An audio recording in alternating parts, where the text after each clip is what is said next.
Gaza పునర్నిర్మాణం పేరిట కాసులు జమ చేసే పనిలో పడ్డారు అమెరికా అధ్యక్షుడు డొనాల్డ్ ట్రంప్. గాజాలో నెలకొన్న సంక్షోభాన్ని తగ్గించేందుకు 2 కౌన్సిల్స్ ఏర్పాటు చేశారు. పీస్ కౌన్సిల్లో సభ్యత్వం కోసం పలు దేశాలను ఆహ్వానించారు. అయితే శాశ్వత సభ్యత్వం కోసం ఒక్కో దేశం $100 కోట్ల చెల్లించాలని ట్రంప్ ప్రకటించడం వివాదాస్పదంగా మారింది.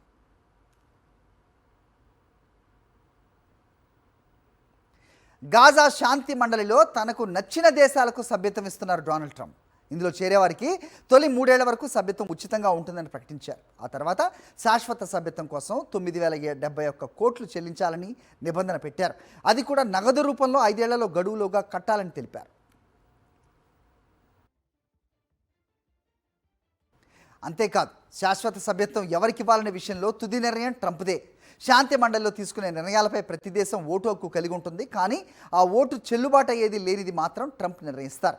ఈ క్రమంలోనే శాంతి మండలిలో చేరాలంటూ భారత ప్రధాని నరేంద్ర మోదీకి లేఖ రాశారు డొనాల్డ్ ట్రంప్.